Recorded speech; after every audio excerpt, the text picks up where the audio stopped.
Previously on Hamlet, the series. I am the spirit of thy father, doomed for a certain term to walk the night. But know thy noble youth, the serpent that did sting thy father's life now wears his crown. My prophetic soul. I would not have you so slander any moment's leisure as to give words or talk with the Lady Hamlet. But come, here as before, how strange or odd soe'er I bear myself, as I perchance hereafter shall think it meet, to put an antic disposition on. Mad? For thy love? I do not know, my lord. Truly I do fear it. My honored lady! My most dear lady! My excellent good friends! At such a time, I'll loose my daughter to her. Mark the encounter. You were sent for, and there is a kind of confession in your looks that your modesties have not craft enough to color. Dost thou hear me, old friend? Can you play the murder of Gonzago? Oh, yes, my lady. The play's the thing, wherein I'll catch the conscience of the king.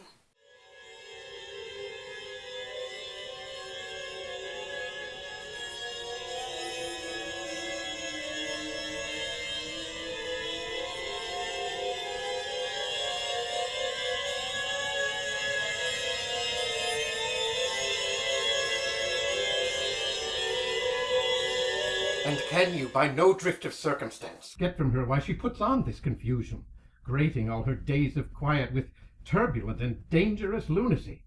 She does confess she feels herself distracted, but from what cause she will by no means speak. Nor do we find her forward to be sounded, but with a crafty madness keeps aloof, when we would bring her on to some confession of her true state. Did she receive you well? Most like a lady. But with much forcing of her disposition. Niggard of question, but of our demands most free in her reply. Did you essay her to any pastime? Madam, it so fell out that certain players we o'erwrought on the way. Of these we told her, and there did seem in her a kind of joy to hear of it. They are about the court, and, as I think, they have ordered this night to play before her. Ha ha ha! 'Tis most true, and she did beseech me to entreat your majesties to hear and see the matter. With all my heart, and it doth much content me to hear her so inclined. Sir, and madam, give her a further edge, and drive her purpose on to these delights. We shall, my lord. Sweet Gertrude, leave us too, that Hamlet, as 'twere by accident, may hear affront Ophelia. I shall obey you. And for your part, Ophelia, I do wish that your good beauties be the happy cause of Hamlet's wildness. So shall I hope your virtues will bring her to her wonted way again, to both your honours. Madam, I wish it may. Ophelia, walk you here. Oh, gracious, so please you. We will bestow ourselves. Here, read on this book. That show of such an exercise may color your loneliness. We are oft to blame in this.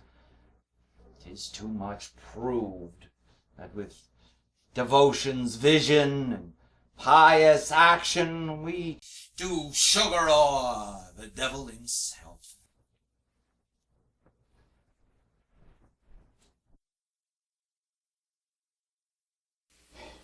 'Tis too true.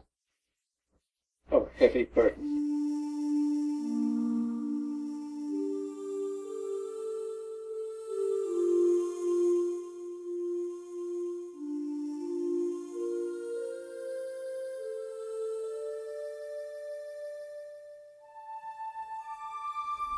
To be or not to be, that is the question.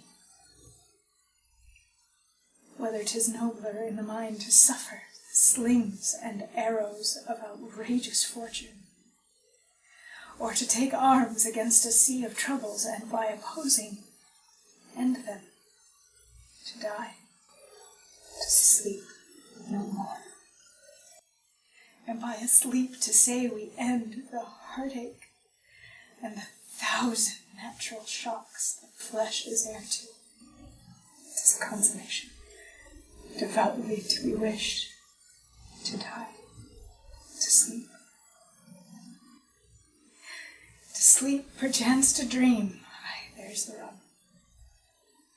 For in that sleep of death what dreams may come, when we have shuffled off this mortal coil, must give us pause.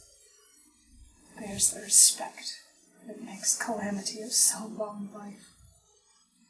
For who would bear the whips and scorns of time, the oppressor's wrong, the proud man's contumely, the pangs of despised love, the law's delay, the insolence of office, and the spurns that patient merit of the unworthy takes, when she herself might her quietus make with a bare bodkin? Who would fardels bear, to grunt and sweat under a weary life, but that the dread of something after death, that undiscovered country from whose bourne no traveller returns, puzzles the will, and makes us rather bear those ills we have than fight those we know not of.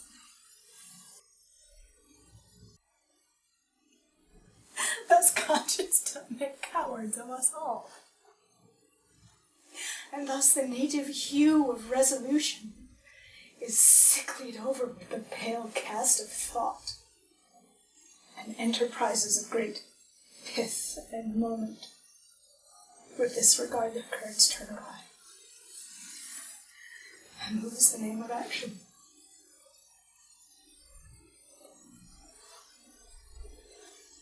Soft you know the fair Ophelia. Nymph, in thy orisons be all my sins remembered. Good, my lady. How does your honor for this many a day? I humbly thank you. Well.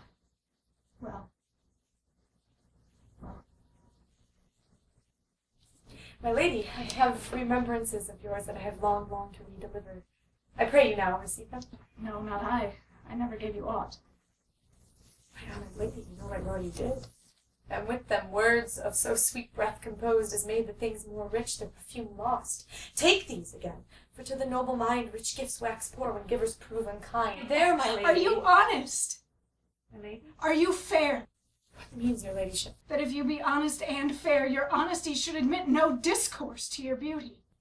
Could beauty, my lady, have better commerce than with honesty? Aye, truly. For the power of beauty will sooner transform honesty from what it is to a bawd than the force of honesty can translate beauty into his likeness. This was a sometime paradox. Now the time gives it proof. I did love you once. Indeed, my lady. You made me believe so. You should not have believed me. I loved you not. I was the more deceived. Get thee to a nunnery. Why wouldst thou be a breeder of sinners? I myself am indifferent honest, but yet I could accuse me of such things. It were better my mother had not borne me. I am very proud, revengeful, ambitious, with more offenses at my beck than I have thoughts to put them in, imagination to give them shape, or time to act them in. Where is your father? At home, my lady. Let the door be shut upon him, that he may play the fool nowhere but in his own house. Farewell. Oh, help her, you sweet heavens! If thou dost marry, I'll give thee this plague for thy dowry. Be thou as chaste as ice, as pure as snow, thou shalt not escape calumny. To a nunnery, go! Farewell. Or, if thou wilt needs marry a fool. For wise men know well enough what monsters you make of them. To a nunnery go, and quickly too. Farewell. Oh, heavenly powers, restore her. I have heard of your paintings too. Well enough, God has given you one face, and you make yourselves another. You jig, and you amble, and you lisp, and nickname God's creatures, and make your wantonness your ignorance. Go to, I'll no more on it. It hath made me mad. say, we will have no more marriages. Those that are married already, all but one shall live. The rest shall keep as they are. To a nunnery go! What a noble mind is here o'erthrown. The courtier, soldier, scholar's eye, tongue, sword, the expectancy and rose of the fair state, the glass of fashion and the mold of form, the observed of all observers, quite. And I of ladies most deject and wretched, that suck the honey of her music vows, now see that noble and most sovereign reason, like sweet bells jangled out of tune and harsh. That unmatched form and feature of lone youth blasted with ecstasy. Oh, woe is me, to have seen what I have seen. See what I see. Love! Her affections do not that way tend, nor what she spake, though it like form a little, was not like madness. There is something in her soul o'er which her melancholy sits on brood, and I do doubt the hatch and the disclose will be some danger, which for to prevent, I have thus, in quick determination, thus set it down. She shall, with speed, to England, for demand of our neglected tribute. Haply the seas and countries different, with variable objects, shall expel this something settled matter in her heart, whereon her brains, still beating, puts her thus from fashion of herself. What think you on it? It shall do well, but yet do I believe the origin and commencement of her grief sprung from neglected love. How now, Ophelia? Oh, you needn't tell us what Lady Hamlet said. We heard it all. My lord, do as you please. But if you hold it fit, after the play, let her queen, mother, all alone, entreat her to show her grief. Let her be round with her, and I'll be placed, so please you, in the ear of all their conference. If she find her not, to England send her, or confine her where your wisdom best shall think. It shall be so. Madness in great ones must not unwatched go.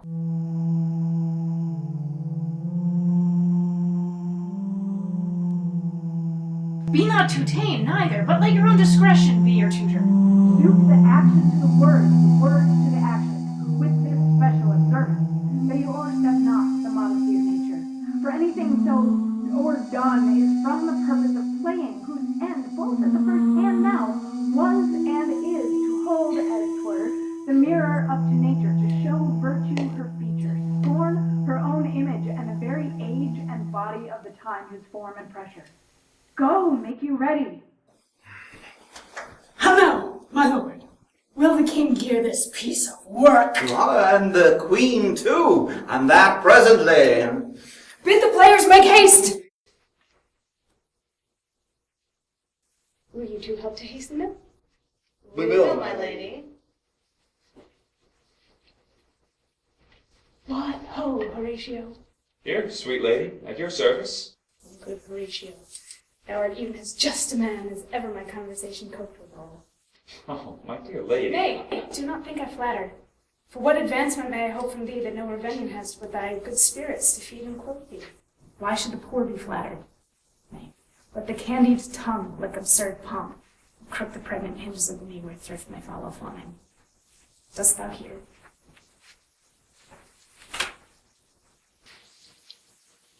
Since my dear soul was mistress of her choice, and could of men distinguish her election, she hath sealed thee for herself, for thou hast been as one in suffering all that suffers nothing.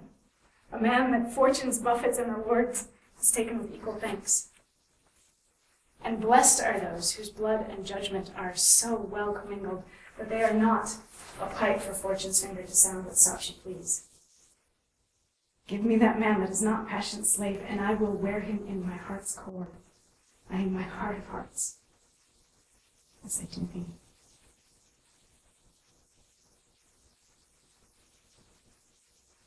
Something's too much of this.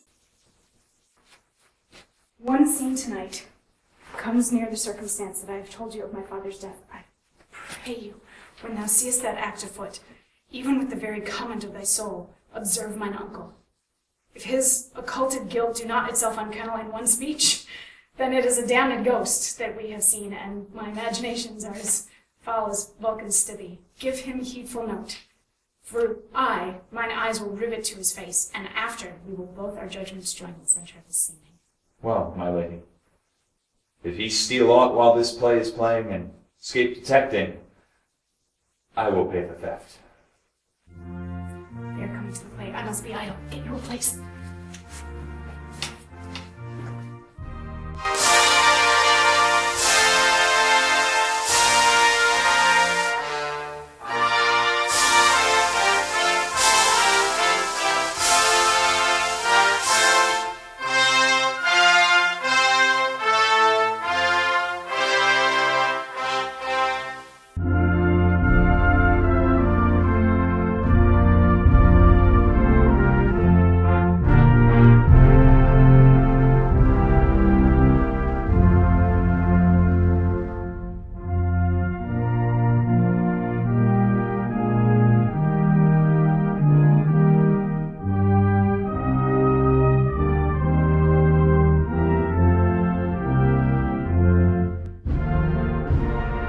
How fares our cousin Hamlet? Excellent. In faith, of the chameleon's dish, I eat the air. Promise, Crand, you cannot feed capons so. I have nothing with this answer, Hamlet. These words are not mine. No, nor mine now. My lord, you played once in the university, you say? Oh, that I did, and was accounted a good actor. What did you enact? Julius Caesar. I was killed in the Capitol. Brutus killed me. It was a brute part of him to kill so capital a Catholic. Be the players ready? Aye, my lady, they stay upon your patience. Come hither, my dear Hamlet. Sit by me. No, good mother. Here's something more attractive. You mock that? My lady, shall I lie in your lap? No, my lady. I mean, my head upon your lap. Aye, my lady. Do you think I'm in country matters? I think nothing, my lady. There's a fair thought to lie between maid's legs. What is, my lady? Nothing. You are married, my lady? Who, I? Aye, my lady. Oh God, you're only drink maker. What should a girl do but be merry? For look you how cheerfully my mother looks, and my father died within these 2 hours. Nay, 'tis twice 2 months, my lady. So long. Nay then, let the devil wear black, for I'll have a suit of sables. Heavens, died 2 months ago, not forgotten yet. Why then there's hope. A great man's memory may outlive his life half a year. But by Our Lady, he must build churches then, or else shall he suffer not thinking on. With the hobby horse, whose epitaph is 4-0, 4-0, the hobby horse is forgot.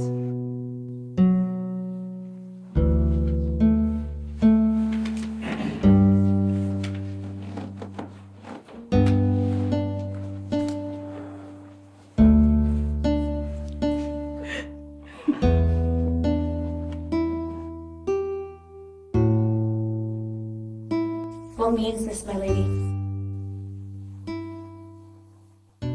Mary, this is Michi Maleko.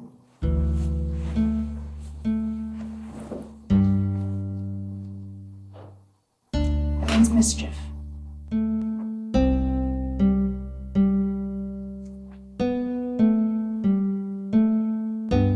Belike this show imports the argument of the play.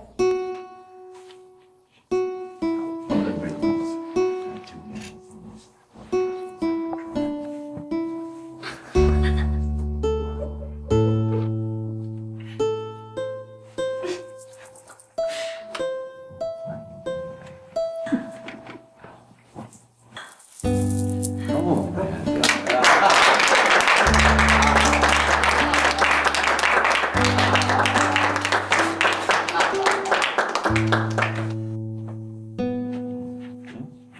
We shall know by this one here. The players cannot keep counsel, they'll tell all. Will he tell us what this show meant? Aye, or any show you'll show him. Be you not ashamed to show, he'll not shame to tell you what it means. We're not. I'll mark the play. For us, and for our tragedy, here stooping to your clemency, we beg your hearing patiently. Is this a prologue or the posing of a ring? 'Tis brief, my lady. As woman's love.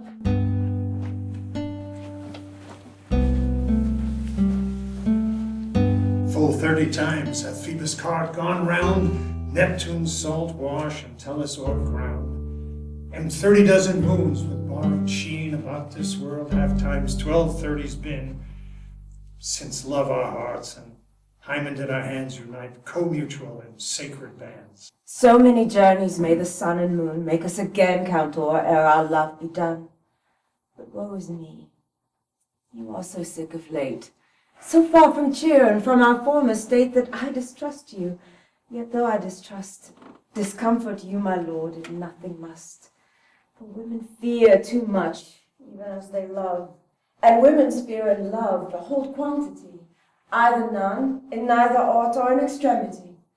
Now what my love is proof hath made you know, as my love is sized, my fear is so. Where love is great, the littlest doubts are fear. Where little fears grow great, great love grows there. Faith, I must leave thee, love, and shortly too. My operant powers their functions leave to do. But thou shalt live in this world behind, honored, beloved, and haply one as kind. For husband shalt thou wed, and Oh, confound the rest! Such love must needs be treason in my breast. In second husband let me be accursed. None wed the second, but who killed the first. Wormwood. The instances that second marriage move are base respects of thrift, but none of love. A second time I kill my husband dead, when second husband kisses me in bed. I do believe you think what now you speak, but what we do determine, oft we break. Purpose is but the slave to memory, with a violent birth but poor validity, which, like fruit unripe, sticks on the tree, but falls unshaken when they mellow be. Most necessary is that we forget to pay ourselves what to ourselves is debt. What to ourselves in passion we propose, passion ending doth the purpose lose. The violence of either grief or joy their own enactures with themselves destroy. Where joy most revels, grief doth most lament. Grief joys, joy grieves on slender accident. The world is not for aye, nor 'tis strange that even our love with our fortunes change. For 'tis a question left us yet to prove, whether love leads fortune or else fortune love. The great man down, you mark, his favorite flies. The poor advanced makes friends of enemies. And hitherto doth love on fortune tend, for who needs not shall never lack a friend. But orderly, to end where I'd begun, our wills and fates do so contrary run that our devices still are overthrown. Our thoughts are ours, but their ends none of our own. So, think thou wilt no second husband wed? But die thy thoughts when thy first lord is dead. Nor earth to me give food, nor heaven light. Sport and repose keep from me day and night. To desperation turn my trust and hope, and anchor's cheer in prison be my scope. Each opposite that blanks the face of joy meet what I would have well, and it destroy. Both here and hence pursue me lasting strife. If once a widow, ever I be a wife. Oh, she should break it now. 'Tis deeply sworn. Sweet, leave me here a while. My spirits grow dull, and fain I would beguile this tedious day with sleep.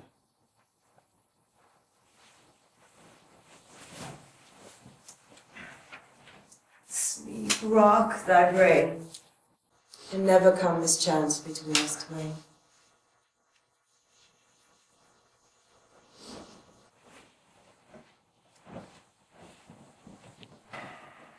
Madam, how like you this play? The lady protests too much, methinks. Oh, but she'll keep her word. Have you heard the argument? Is there no offense in it? No, they do but jest. Poison in jest. No offense in the world. What do you call the play? The Mousetrap. Mary, how tropically. This play is the image of a murder done in Vienna. Gonzago is the duke, his wife, Baptista. You shall see anon. 'Tis a knavish piece of work, but what of that? Your Majesty, and we that have free souls, it touches us not. Let the galled jade wince, our withers are unwrung. This is one Lucianus, nephew to the king. You are good as a corpse, my lady. I could interpret between you and your love if I could see the puppets dallying. You're keen, my lady, you're keen. Cost you a groaning to take off my edge. Still better and worse. So you must take your husband's. Begin, murderer.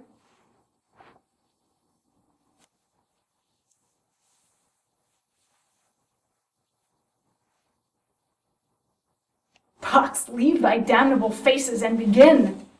Come, the croaking raven doth bellow for revenge. Thoughts black, hands apt, drugs fit, and time agreeing, confederate season else, no creature seeing. Thou mixture rank of midnight herbs collected under hectic's ban, thrice blasted, thrice infected. Thy natural magic and dire properties unwholesome life usurp immediately. Poisons in the garden for his estate. His name's Gonzago. The story is extant and writ in choice Italian. You shall see anon how he gets the love of Gonzago's wife. The king rises. What, frighted with false fire? How fares my lord? Give away! Give me light! Lights! Away! Lights! Get the lights! Light!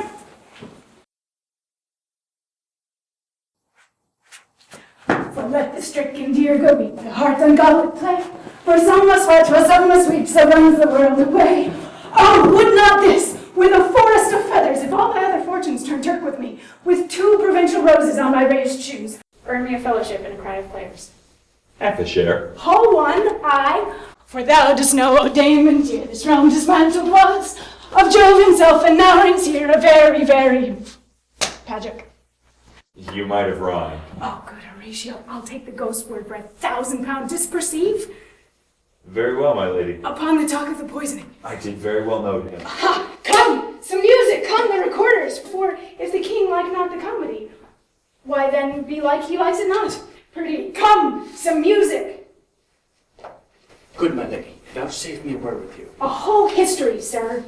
The king, ma'am, Aye, sir. What of him? is in his retirement marvelous distempered. With drink, sir. No, my lady, rather with choler.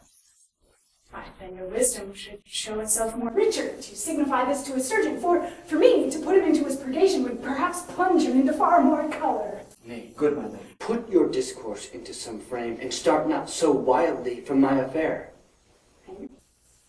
I am tame, sir. Pronounce.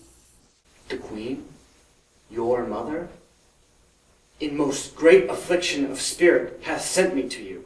You are welcome. Nay, good my lady, this courtesy is not of the right breed. If it shall please you to make me a wholesome answer, I will do your mother's commandment. Sir.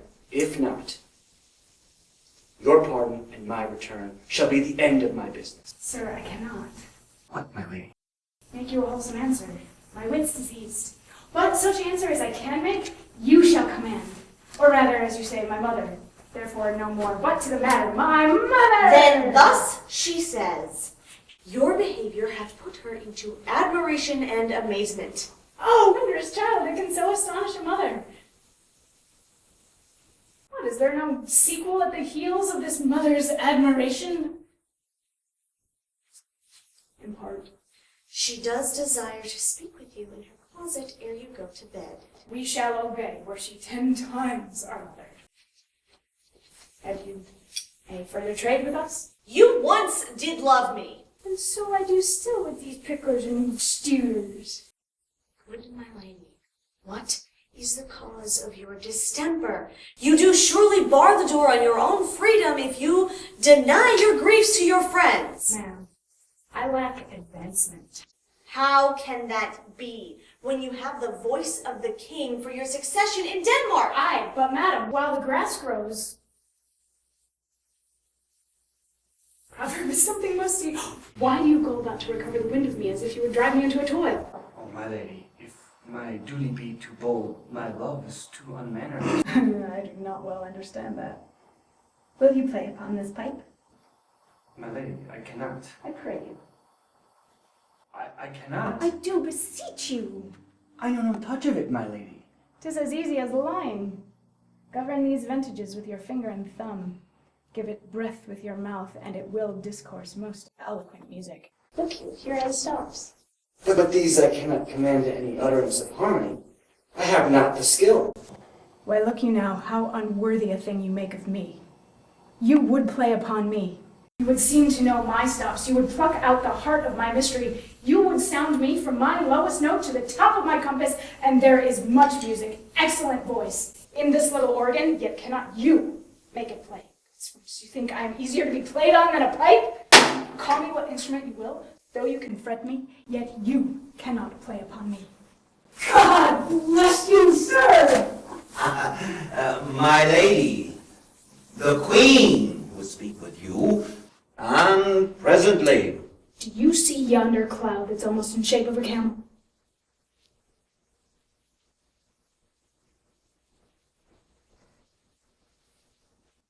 By the mass, 'tis like a camel, indeed. Methinks it is like a weasel. It is backed like a weasel. Or like a whale. Very much like a whale. Then I will come to my mother by and by, and be foamed to the top of my bent. I will come by and by. I shall say so.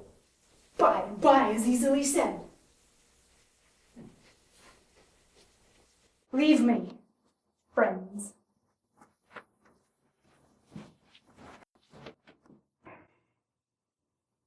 'Tis now the very witching time of night, when churchyards yawn and hell itself breathes out contagion to this world. Now could I drink hot blood and do such bitter business as the day would quake to look on. Soft, now to my mother. O heart, lose not thy nature. Let not ever the soul of Electra enter this firm bosom. Let me be cruel, not unnatural. I will speak daggers to her, but use none. My tongue and soul in this be hypocrites.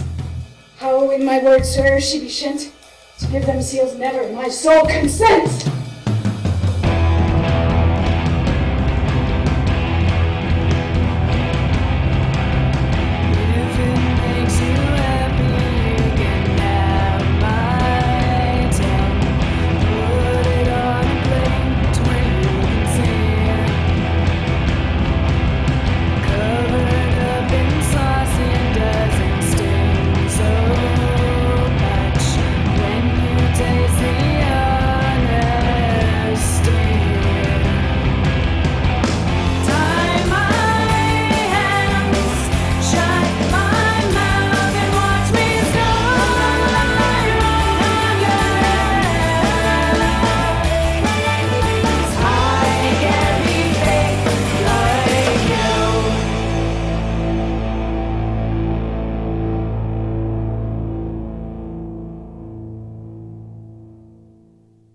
Next time on Hamlet, the series.